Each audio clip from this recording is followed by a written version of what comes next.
up and welcome back to my channel. Now today I'm going to be giving a review for the film Beetlejuice Beetlejuice. Now this is a sequel to the 1988 film Beetlejuice, which I do remember seeing in the theaters. Now again, it's also directed by Tim Burton, who directed the first film, and you also have Michael Keaton reprising this role as Beetlejuice. Now we also have Winona Ryder, Catherine O'Hara. They reprised their roles from the first film too as well. Now you have like new actors and actresses joining this particular film too as well. You have Monica Bellucci, you also have Jenny Ortega and William Dafoe as well, and Justin Thorax. I think that's how you pronounce his name. They are the new actors and actresses joining this film, playing like the new characters. Now this film is about 3 generations of the Deese family, so you could say like Winona Ryder, like Lydia Deese, her mother Delia Deese, and also Winona's daughter, well Lydia's daughter is known as Astrid Deese, returning home after unexpected a family member has passed away. And you kind of see in the trailers who the family member was, that passed away.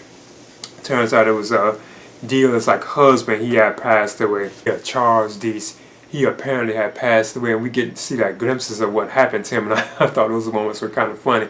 You get to see what caused his death, and so on. So I thought moments that were kind of funny. But yeah, at the same time, you could tell that there's this strained relationship between Lydia and Astrid. The two of them are not close because Astrid, or you could say Lydia's husband or whatever, he's no longer around. He apparently had got killed and never recovered his body. But as the film goes on, you get to see what happened to him. So that's why Astrid and Lydia aren't too close, because she has a conflict with her mother not being close with her father and so on, and she didn't get to see her father when he passed away, and she still doesn't know what happened to him. Plus, on top of that, Lydia, she's she runs this show now known as, I think, The Ghost House with Lydia Deese. So it's a show dealing with a paranormal activity, like ghost activity and so on. And of course, Ashley doesn't believe it, but it turns out that it really is true or whatever. So that's one of the reasons why she has such a negative relationship with her mother.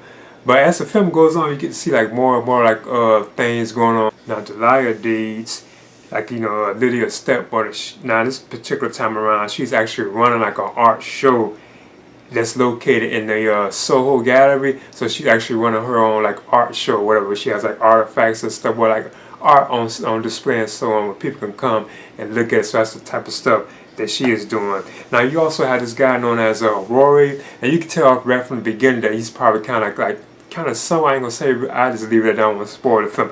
But the way how he has this aggressive manner with Lydia, and he's actually Lydia's boyfriend, because at one point he forces her to marry him at the wake of her stepfather, well, her father Charles.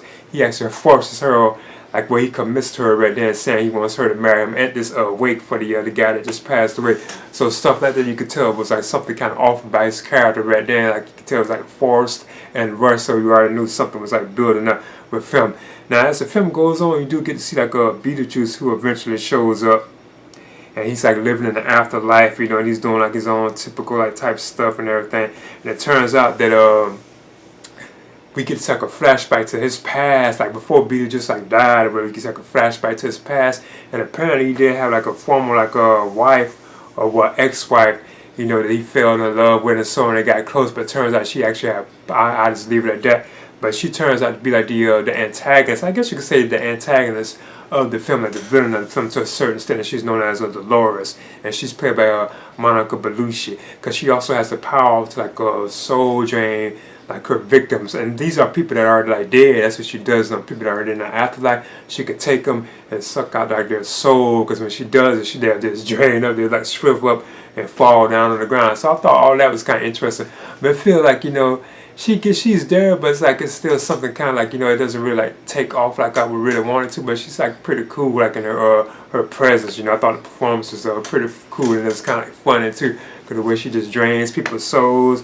And you also have William Dafoe in the film too as well. He plays a ghost detective known as Wolf Jackson, and he actually wants to be a movie star, where he was a B movie action star that got killed or whatever, and that's how he ended up in the afterlife, because he knows about Beetlejuice and so on and everything like that. So yeah, he's a ghost detective in the afterlife. But I thought his performance, it was kind of okay. William Dafoe, his performance was pretty good, but the character that he played in the film is it seemed like it wasn't really no need for him to be there. And he does he has I ain't gonna say a lot of screen time, but it's like a decent amount of like screen time.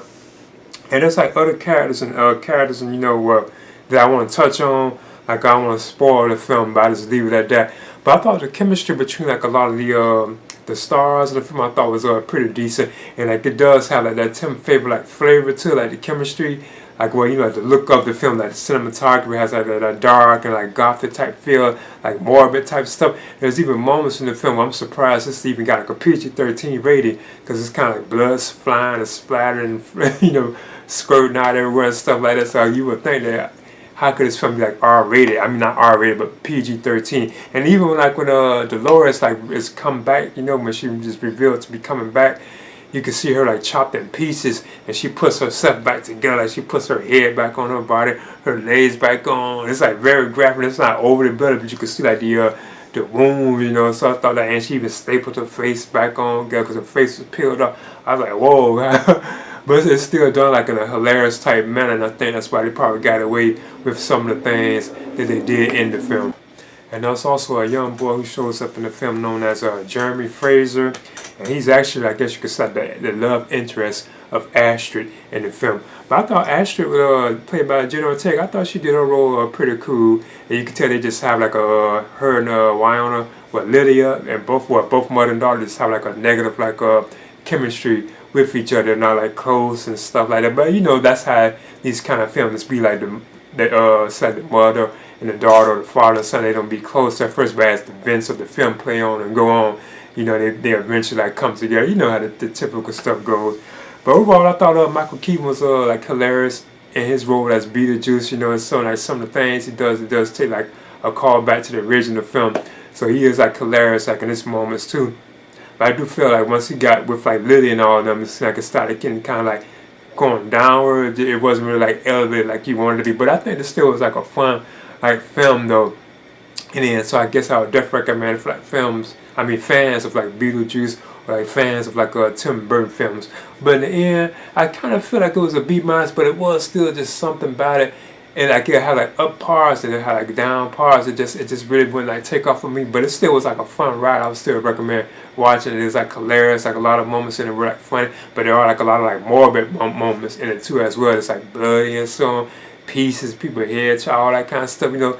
Like I say, you would think this could be like R-rated, you know.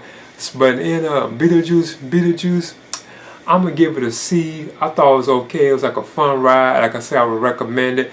Again, it's like it's awesome seeing Tim Burton returning to like directing, especially these kind of like dark and like gothic, like morbid type films. It's definitely exciting to see him back doing those, you know, because I'm a fan of his films anyway, you know. But anyway, I'm giving this a C. Please leave a comment and subscribe too as well.